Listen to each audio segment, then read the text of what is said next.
Hi guys and welcome to Study IQ. आज हम बात करेंगे रेलवे एनटीपीसी के एग्जाम के बारे में। जो मेंस का एनालिसिस जो अभी जो लास्ट शिफ्ट में जो एग्जाम हुआ था वो 19 जनवरी 2017 को खत्म हुआ, यानी कि कल खत्म हुआ था। तो उसका मैं थोड़ा सा ब्रीफ एनालिसिस आपको दूंगा कि क्या आया था, अभी कितने number of questions were good attempt, ठीक है, कितनी कट ऑफ जा सकती है या कितने परसेंट आप मार्क्स ले आओगे तो कहीं ना कहीं आपका सिलेक्शन हो सकता है। ठीक है, तो एक बार स्टार्ट करते हैं। सबसे पहले मैं आपको अपने pendrive courses and tablet courses के बारे में आपको बता देता हूं। अगर आप बैंक एंड एसएससी की तैयारी कर रहे हैं 2017 के लिए या फिर सोच रहे हैं, तो हमारे जो दो कोर्सेज हैं टैबलेट एंड पेनड्राइव कोर्स, उनके लिए आप सब्सक्राइब कर सकते हैं। परचेज करने के लिए www.studiiq.in पे आप जा सकते हैं या फिर दिए हुए नंबर पे आप बात कर सकते हैं 9580048004 पे। फाइन। तो थोड़ा सा मैं आपको कंपैरिजन बता देता हूं कि pen drive and tablet courses में SSC exam, bank exam and all government exam, अगर आप गवर्नमेंट एग्जाम की तैयारी कर रहे हो तो ये तीन तरह के कोर्सेज हमारे पास अवेलेबल हैं।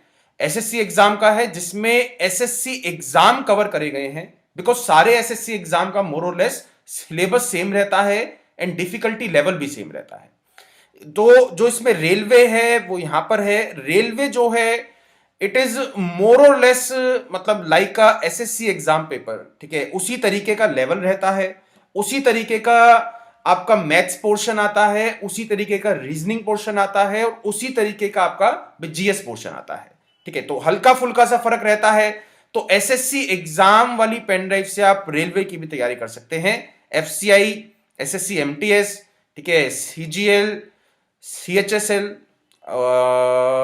और एक एफसीआई यानी कि food corporation of India. Bank exam से आईबीपीएस, पीओ क्लर्क, एलआईसी जो लाइफ इंश्योरेंस कॉर्पोरेशन के जो एग्जाम्स होते हैं एएओ एंड एडीओ, उनके लिए आप बैंक एग्जाम की पेन ड्राइव से तैयारी कर सकते हैं। और ऑल गवर्नमेंट एग्जाम में एसएससी और बैंकिंग के जितने भी टॉपिक्स हैं वो सारे प्लस करके इसमें डाल दिए गए हैं। ठीक है, तो this is the difference between three type of pen drives, SSC, bank and all government exam. Purchase करने के लिए अगेन मैं रिपीट कर देता हूं 9580048004 पे आप बात कर सकते हैं। और 20% अगर आपको डिस्काउंट चाहिए तो कूपन कोड ध्यान रखना YOUTUBE20, ठीक है, specially for YouTube viewers. Website पे कहीं भी मेंशन नहीं है। YouTube20 अगर आप डालते हो कूपन कोड तो आपको फ्लैट 20% डिस्काउंट मिल जाएगा on all the courses. It is flat 20%। Okay, now we will start exam pattern. तो एग्जाम पैटर्न क्या था? नंबर ऑफ पेपर्स मतलब एक था, because this was the main exam, इससे पहले प्री हो चुका था। 3 सेक्शन थे। सेक्शन कौन कौन से थे? General awareness, quantitative aptitude and general intelligence, जिसको रीजनिंग भी कह देते हैं। जनरल अवेयरनेस के सबसे ज्यादा क्वेश्चंस थे 55 क्वेश्चंस, क्वांट के यानी कि मैथ्स के 35 क्वेश्चंस थे और रीजनिंग के 30 क्वेश्चंस थे। 120 क्वेश्चन थे, 90 मिनट्स का आपको टाइम मिला था। ठीक है, तो आगे मैं बताऊंगा कि कितने क्वेश्चंस अटेम्प्ट करके आए हो विद द एक्यूरेसी ऑफ 90% कि आपका सिलेक्शन हो जाएगा। ठीक है, नेक्स्ट देखते हैं गुड अटेम्प्ट्स। तो जनरल अवेयरनेस के 55 इन टोटल क्वेश्चंस थे, मैथ्स के जो थे 35 क्वेश्चंस थे और रीजनिंग के जो थे 30 क्वेश्चंस थे।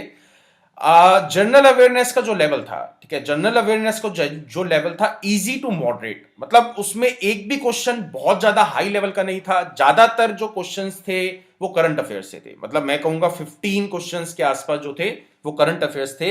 हाँ, मैथ्स का जो लेवल था वो मॉडरेट टू अबव मॉडरेट, मतलब एक दो क्वेश्चन ऐसे थे जो मतलब आप बोल सकते हो कि काफी हाई लेवल था। बाकी क्वेश्चन को अगर मैं रेट करता हूं तो moderate level, not easy level. Easy level maths के क्वेश्चन का नहीं था। हाँ, अगेन मतलब एक दो क्वेश्चन तो वो डालता है, इजी भी डालेगा और एक दो क्वेश्चन वो हाई लेवल के भी डालेगा, but rest of the question, maximum question are of the moderate level. Reasoning जो थी वो इजी टू मॉडरेट थी, मतलब हार्ड टू टैकल, ठीक है, हार्ड टू टैकल जो पार्ट था वो मैथ्स था, क्योंकि उसमें टाइम लग रहा था। ठीक है, एक तो टाइम लग रहा था और मतलब थोड़ा सा मतलब क्वेश्चन की चॉइसेस में डिफिकल्टी हो रही थी कि ये आता है या ये नहीं आता है या ये आता है, जो स्टूडेंट्स ने मेरे को रिव्यू दिए हैं। तो अगर आप जनरल अवेयरनेस के 45 टू 50 क्वेश्चंस करके आए हो विद 90% एक्यूरेसी, ठीक ठीक है। और मैथ्स के 25 to 30 क्वेश्चंस करके आए हो विद 80 to 90% एक्यूरेसी, मतलब 80 to 90% एक्यूरेसी। और रीजनिंग के अगर आप 23 to 27 क्वेश्चंस करके आए हो and with the accuracy of 95%, ठीक है। क्योंकि रीजनिंग में मतलब गलती होने के जो बाकी आपके जो कंपेटिटर स्टूडेंट्स हैं, रीजनिंग में मिस्टेक कम होती है, ठीक है। तो मैं एक्सपेक्ट कर रहा हूं कि 95% तक एक्यूरेसी। जनरल अवेयरनेस, क्योंकि उसमें तुक्का चलता है, कुछ क्वेश्चंस में तुक्का चलता है, कुछ आपको पता रहते हैं, तो 90% एक्यूरेसी तक जो है चल जाएगा। ये मतलब यहां पे इस केस में, इस एग्जाम में एक्यूरेसी मैटर करती है बिकॉज कंपटीशन वाज हैवी, ठीक है। मतलब बहुत ज्यादा स्टूडेंट्स थे, बहुत ज्यादा स्टूडेंट्स से, और उतनी ज्यादा पोस्ट नहीं थी।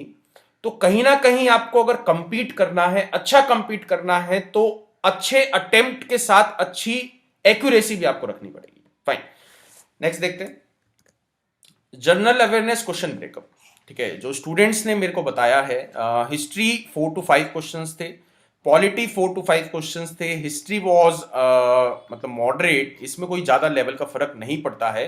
अगर आपको आता है तो वो क्वेश्चन इजी है, नहीं आता है तो वो हाई लेवल बन जाता है। तो इट इज नॉट लाइक कि मतलब इस पे ज्यादा लेवल पे मैं जो है डिस्कस नहीं कर पाऊंगा।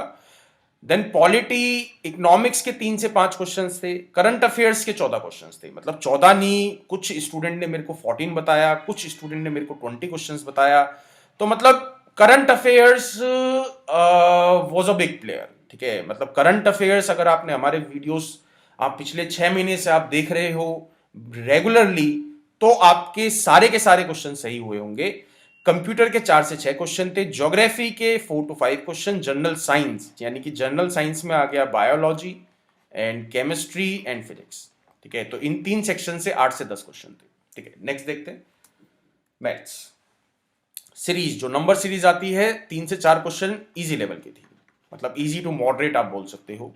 हाँ, ट्रिग्नोमेट्री का जो एक क्वेश्चन था, ये मैं कहूंगा थोड़ा सा हाई लेवल था, ठीक है, अबव मॉडरेट लेवल था। नंबर सिस्टम इजी था, ठीक है। Simple interest and compound interest moderate level आप बोल सकते हो। जैसे 4 क्वेश्चन थे, तो उसमें से 2 क्वेश्चन मतलब 3 क्वेश्चन मॉडरेट थे, ठीक है, और एक क्वेश्चन बिलो मॉडरेट था, मतलब not easy level exactly.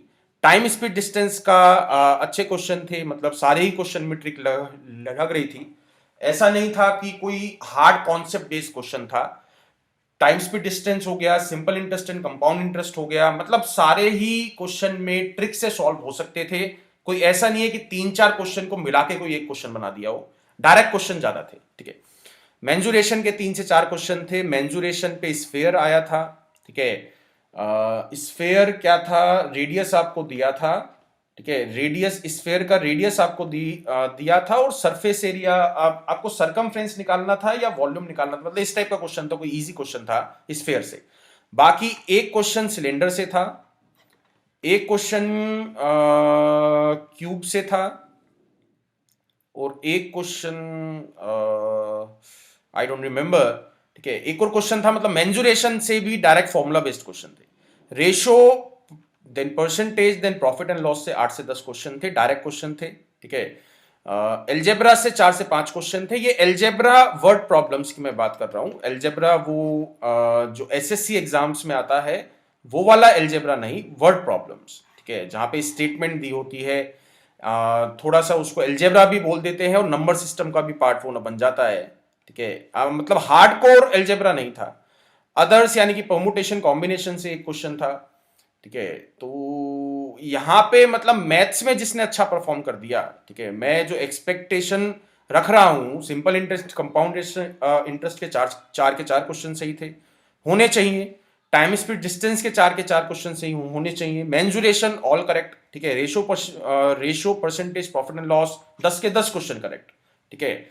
Algebra में हाँ 4 से 5 क्वेश्चन थे, तो इसमें से आप बोल सकते हो कि मतलब 3 सही हो सकते हैं, या फिर 3 अटेम्प्ट कर पाओगे आप, एक अटेम्प्ट नहीं कर पाओगे आप। तो इस तरीके से कुछ इसकी जो है केमिस्ट्री बन सकती है। रीजनिंग की एक बारी बात कर लेते हैं। सीरीज के 3 से 4 क्वेश्चन थे। सिटिंग अरेंजमेंट का एक सेट था, ठीक है, उसमें 5 क्वेश्चन थे, मतलब इजी था।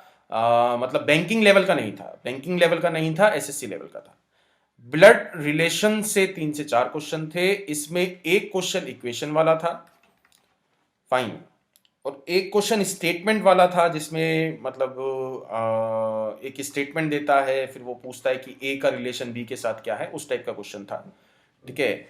और बाकी दोनों क्वेश्चन जो थे वो ब्लड रिलेशन से आपके मिसलेनियस टाइप थे, मतलब मेरे को एग्जैक्टली ध्यान नहीं आ रहा है, बट वो मिसलेनियस थे। कोई ऐसा कोई नया, मतलब कोई भी नया कॉन्सेप्ट नहीं इंट्रोड्यूस करा गया था ब्लड रिलेशन में। नॉन वर्बल में मिरर इमेज था, एक क्वेश्चन वाटर इमेज था। ठीक है। एंड यही थे, मतलब 2 से 3 क्वेश्चन। डाइस पे, हाँ डाइस पे 2 क्वेश्चन थे। डायरेक्शन पे 2 से 3 क्वेश्चन थे। अदर्स में जो है कोडिंग डिकोडिंग से अच्छे खासे लेवल के क्वेश्चन थे। ठीक है। कोडिंग डिकोडिंग से 4 से 5 क्वेश्चन थे। तो ये मतलब तीनों सेक्शन का ब्रेकअप मैंने आपको दिया है। ठीक है। तो reasoning was easy to moderate. ठीक है। उतना हार्ड लेवल नहीं था। तो ये जनरल अवेयरनेस के कुछ क्वेश्चंस थे। Winner of a man Booker prize 2016 Paul Beatty. National rail museum located is in Delhi. ठीक है। तो ये क्वेश्चंस एक बारी वीडियो को पॉज करके पढ़ लेना। ठीक है। कितने आते हैं आपको, कितने नहीं आते हैं। कोई मतलब बहुत ज्यादा हार्ड लेवल नहीं था, बहुत ज्यादा आउट ऑफ बुक नहीं था। ये सारे क्वेश्चन जो है हमने करंट अफेयर्स की वीडियोस में कवर करे हैं। नेक्स्ट देखते हैं। ये भी वीडियो को पॉज करके एक बारी चेक कर लेना।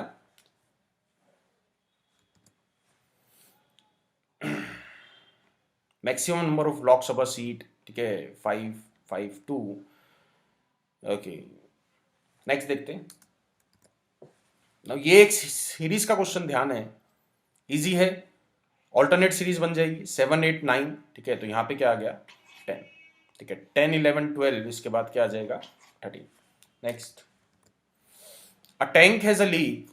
ठीक है। मतलब ये मैं क्वेश्चन ऐसा नहीं कह रहा हूं कि ये अरे एग्जैक्ट क्वेश्चन था, बस इस टाइप का क्वेश्चन मेरे को किसी ने बताया था कि इस टाइप का क्वेश्चन एग्जाम में आया था। ठीक है। Completely filled tank in 10 hours. मतलब a tank has a leak which would empty the completely filled tank in 10 hours. मतलब एक लीक है जो 10 घंटे में पूरे भरे हुए टैंक को खाली कर देती है। If the tank is full, is the tank is full of water and tap is open which admits 4 litre water पर मिनट। मतलब अगर एक मतलब टैंक जो है भरा हुआ है, लीक भी चल रही है और एक इनलेट पाइप भी चल रहा है, 4 लीटर्स पर मिनट के हिसाब से जो है पानी अंदर पंप कर रहा है। The leak takes 15 hours to empty the tank. मतलब इस तरीके से 15 घंटे लगते हैं। ठीक है। इस तरीके से 15 घंटे लगते हैं पूरे टैंक को खाली होने में। तो आपको बताना है कि टैंक की कैपेसिटी। तो इस टाइप का एक क्वेश्चन इस वाले एग्जाम में आ चुका। तो यहां पे हम क्या कर सकते हैं, इसको एलसीएम मेथड से भी सॉल्व कर सकते हैं, इसको एक्स मान के भी सॉल्व कर सकते हैं। तो एलसीएम से अगर सॉल्व करोगे, खाली लीक 10 घंटे में खाली कर देता है। लीक प्लस इनलेट, ठीक है, अगर मैं 4 लीटर पर मिनट के हिसाब से उसके अंदर पानी पंप करता हूं तो 15 मिनट लगते हैं। ठीक है। तो 15 मिनट लगते हैं, तो 15 और 10 का एलसीएम क्या बन गया 30। मतलब जब लीक है, ठीक है, जो लीक की जो एफिशिएंसी है, ठीक है, तो यहां पे आपको x मानना पड़ेगा, बिकॉज यहां पे उसने एग्जैक्ट मेरे को एक वो दिया है, मतलब नंबर दिया है कि 4 लीटर पर मिनट। और मेरे से पूछा भी क्या है कि how many litre of water does the tank hold. तो मेरे को एग्जैक्ट कैपेसिटी निकालनी है अभी टैंक की। तो यहां पे जब लीक चलता है तो वो 3x लीटर पर मिनट के हिसाब से पानी को बाहर फेंक देता है। और जब लीक प्लस इनलेट, ठीक है, जब लीक प्लस इनलेट चलता है तो 2x लीटर पर मिनट के हिसाब से पानी जो है बाहर जाता है। मतलब ये 1x कहां चला गया, ये 1x कहां चला गया, अभी 1x इसमें आ गया ना एक्स्ट्रा। मतलब पानी जो है पंप भी तो हुआ है ना, पहले 3x निकलता था, अब 2x निकल रहा है। तो 1x का क्या हुआ भाई, 1x उसमें पंप हुआ है भाई। पहले 3x निकल रहा था, अब जब मैंने ये वाला पाइप चला दिया है, इनलेट पाइप, तो 2x निकल रहा है। तो 1x एक्स्ट्रा टैंक के अंदर आ रहा है। वो एक्स्ट्रा क्या है, वो 4 लीटर पर मिनट है। तो 1x should be equal to 4 litre per minute. x की वैल्यू यहां से क्या आ गई 4। आप ऐसा भी बोल सकते थे, ठीक है, x की वैल्यू यहां से क्या आ चुकी है 4। तो मेरा आंसर क्या बन जाएगा 30 multiply by 4, answer would B 120 litres. Answer क्या है, आंसर 30 लीटर्स मत ले लेना भाई कि एलसीएम निकाल दिया आंसर निकल गया। ठीक है, ऐसा नहीं है, बिकॉज यहां पे मेरे को एग्जैक्ट नंबर दिया था। तो टैंक की जो कैपेसिटी है वो क्या आ जाएगी 120 litres is the right answer. Next question देखते हैं। A boy goes to his school from his house at a speed of 3 km per hour and returns at a speed of 2 km per hour. If he takes 5 hours in going and coming, the distance between his house and school is. भाई यहां पे distance बराबर है, आना और जाना, school से घर जाओ, घर से स्कूल आओ, भाई डिस्टेंस बराबर रहेगा तो मैं एवरेज स्पीड वाला फंडा लगा सकता हूं, direct formula 2 multiply by 3 multiply by 2 and 3 plus 2, तो ये हो जाएगा 3 दूनी 6, 6 दूनी 12, 12/5 और 5 घंटे लगे। ठीक है, 5 घंटे लगे तो मल्टीप्लाई 5 से कर दो, 12 आ गया। 12 किलोमीटर जो है डिस्टेंस आ चुका है अप एंड डाउन का, स्कूल से घर और घर से स्कूल। ऑप्शन 12 भी दिया था अभी यहाँ पे। ठीक है, तो उसने पूछा क्या है, the distance between his house and school, तो answer should be equal to divided by 2, answer would be 6 kilometre. एक तरफ का डिस्टेंस पूछा है ना, दोनों तरफ का नहीं पूछा है, तो आंसर क्या हो जाएगा 6 किलोमीटर। तो कंफ्यूज करने के लिए 12 भी दे सकता है और 6 तो देगा ही देगा। ठीक है, तो ये कुछ क्वेश्चंस मैंने आपको करा दिए हैं। ठीक है, इसके अलावा क्योंकि ऑनलाइन पेपर था तो ज्यादा क्वेश्चंस स्टूडेंट्स को ध्यान नहीं थे। ठीक है, जो ध्यान थे वो मैंने एक आइडिया आपको दे दिया है कि इस टाइप का पेपर आया था। तो अगर आपने मतलब 90 to 100, 95 to 100, ठीक है, 95 to 100 क्वेश्चंस करे हैं 120 में से, अटेम्प्ट की बात कर रहा हूं अभी मैं, जो है ठीक होने की बात नहीं कर रहा हूं। 95 to 100 विद एक्यूरेसी ऑफ 90%, तो कहीं ना कहीं आपका चांस बन जाएगा ये जो है मेंस आपका क्लियर हो सकता है। ठीक है, okay guys, and thank you and best of luck.